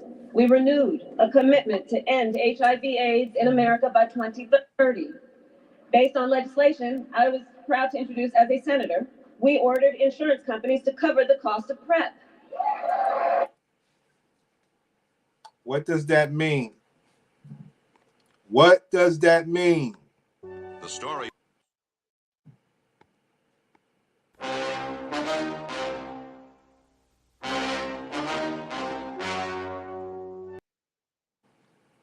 What that means is, like I've been telling you, a lot of their friends were Liberace, Rock Hudson, and all of that stuff. A lot of her friends allegedly died from AIDS. A lot of her friends will allegedly die from AIDS. And with them being the elite people that they are, they had passed legislation for federal funding for PrEP, pre-treatment.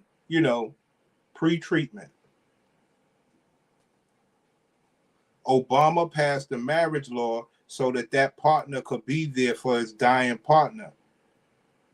Because they have a preconceived, it's almost like being a crackhead. You know you're going, pass away doing that base. They know they going to catch that shit doing what they doing. But they some of the most elite people where they get the legislation passed to get federally funded for PrEP. And understand that gets a standing ovation in this room. As a senator, we ordered insurance companies to cover the cost of PrEP.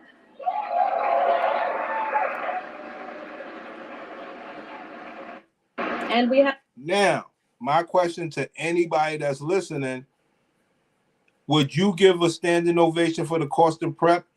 Because I'm sure you don't even know what the fuck it is. So would you give a standing ovation for the cost of PrEP? Of course you wouldn't. You don't even know what the fuck it is. Have fought together to make sure every person can access and afford the care they need, working Together, we are strengthening protection for LGBTQ+ children who live in foster care. We are combating the dangerous and abusive practice of conversion therapy.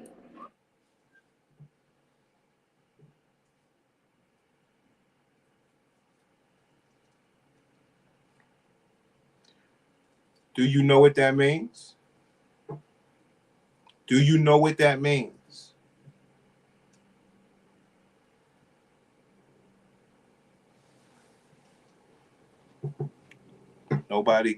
Nobody supports the show. So I might have to save that for the next show. Do you know what that means? We are strengthening protection for LGBTQ+ children who live in foster care. We are combating the dangerous and abusive practice of conversion therapy. Do you know what that means?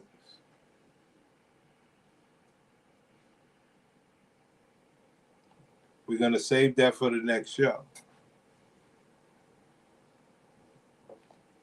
After all, I have a gladiator that's making some old big pot of Italian. I don't know what it is. Could be lasagna, could be spaghetti. I don't know.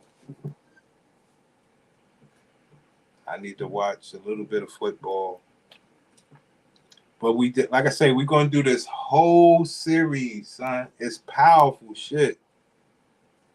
It's powerful shit because you got to realize, like, unless anybody want to get on, click the link or whatever, I would really love to know what people think about this shit. This is some sick shit. But it's more powerful than anything. I say Kamala Harris is the most powerful woman in the world. That's what I say.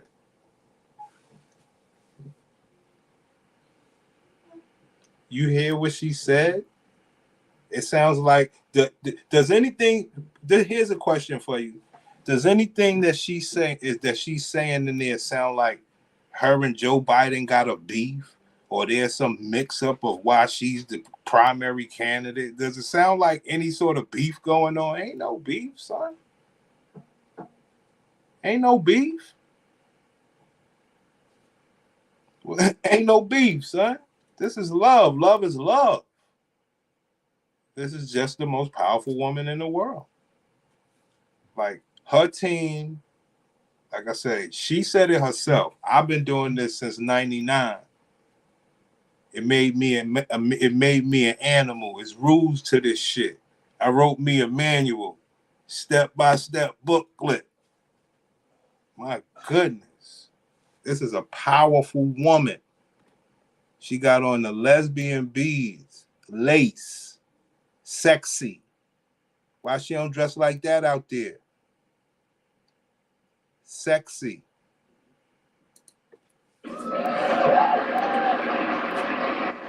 And we reversed the ban on transgender service members.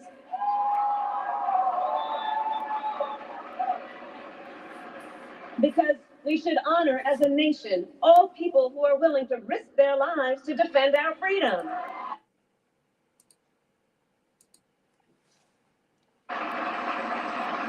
And it's the story of the Human Rights Campaign, the fights you fought for nearly 30 years, helping to elect candidates who share your values, standing against those who would enshrine discrimination into our Constitution. Helping elect people that will go against your values, powerful people. Helping elect Barack Obama, helping elect Joe Biden, helping elect Kamala Harris. Now, how Trump got in there, I don't know. I don't think anybody knows. But guess what they did after Trump got in? Guess what they did after Trump got in? They said, we're going to make sure that never happens again because they are the more powerful group. Something slipped that time.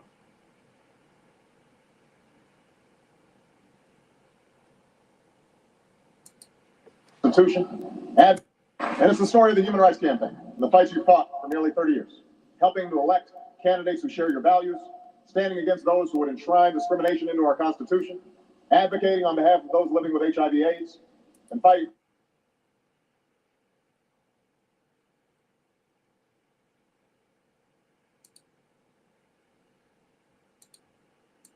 City Hall when I pronounced Chris Perry and Sandy Steer spouses for life. And it was truly one of the proudest days of my life. And we stood together in 2020 to deliver leadership for this country that was focused on bringing us together instead of pulling us apart. As always, our work was under difficult circumstances. Then it included, of course, a global pandemic when people had to wait in line for hours to ensure that their voices were heard. But that hard work resulted in the election of Joe Biden and me to the White House.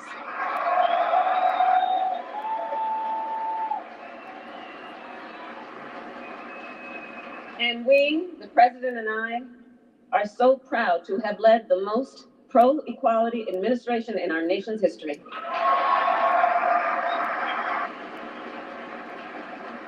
You'll remember, in fact, that on the very first day we took office, President Biden expanded protections for LGBTQ+ Americans in housing, in healthcare, education, and the workplace. We renewed a commitment to end HIV/AIDS in America by 2030. We renewed a commitment to end HIV/AIDS in America by the workplace. We renewed a commitment to end HIV/AIDS in America by 2030. For progress, our Constitution, advocating on behalf of those living with HIV/AIDS, and fighting for progress in our capital, and advocating on behalf of those living with HIV/AIDS, and fighting for progress in our capital and across America.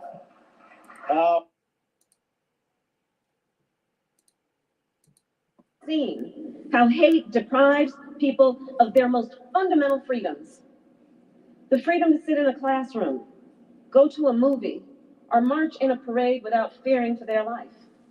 The freedom to be who you are, to worship how you choose, to love who you love, and the freedom to make choices about your own body. Consider, the United States Supreme Court, the highest court of our land, just took a constitutional right that had been recognized from the people of America, the right to make a decision about their own bodies without government interference. And now, many extremist so-called leaders have called for an abortion ban nationwide. And do note the hypocrisy. These so-called leaders say they care about life while they ignore issues such as maternal mortality. And recall, when Dobbs was decided, these so-called leaders said we should return the issue to the voters. And yet, these same leaders, you got to watch what they're saying in addition to what they're doing. These so-called leaders in states across our country have passed laws making it more difficult for the people to vote. They say the people in the states should vote on the issue, yet they're making it more difficult for the people to vote with undemocratic laws, un-American laws. And this is just the beginning. Because Clarence Thomas said the quiet part out loud. Contraception is on the line. Marriage equality is on the line. And just take a look at which states attack voting rights, LGBTQ+ rights, and reproductive rights. And you will not be surprised to know that quite a few do all three at the same time. The point is, all of these attacks on freedom are connected. And to respond to these threats, we must join together and build those coalitions that have been so much a part of our movements. HRC, I believe that when you know what you stand for, you know what to fight for. So tonight, let us speak with one voice. We stand for the right of all people to live free from discrimination. We stand for the right of all people to participate equally in our society. And that is why we fight to pass the Equality Act. We stand for the right to marry the person you love, and that is why we fight to pass the Respect for Marriage Act. We stand for the right to participate in our democracy, and that is why we fight to pass the Freedom to Vote Act and the John Lewis Voting Rights Advancement Act. Where did she learn all these acts at? Where did she learn all this from? Brown versus Board of Education. It's a beautiful story. We stand for the right of every person to have autonomy autonomy over their own body, and that is why we will write the protections of Roe v. Wade into law.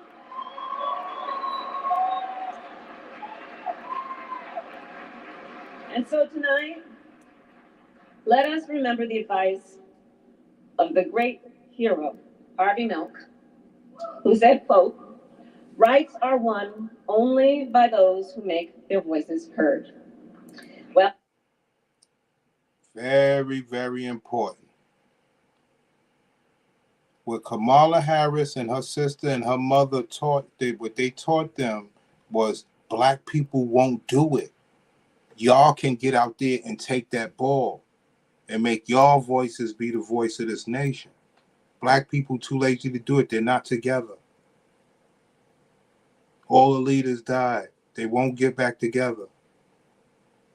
And you can make this country any way you want. And she said, "But Mom, I'm a lesbian." She said, "So what?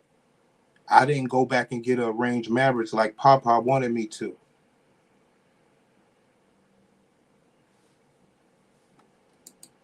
well, there's an election in 10 days. And I know in 10 days, we will make our voices heard, and we will speak out for freedom. We will speak out for democracy. We will speak out for equality. And as always, we will speak out with pride. With pride. Take that, you black woman. Take that, you D.L. Hughley. This is about pride. This ain't about no shit you talking about, D.L. Hughley. They took our black stuff, y'all. Look, we done right now, man. I'm gonna have me something to eat, man. I'm out of here, man. I'll come back with more. It's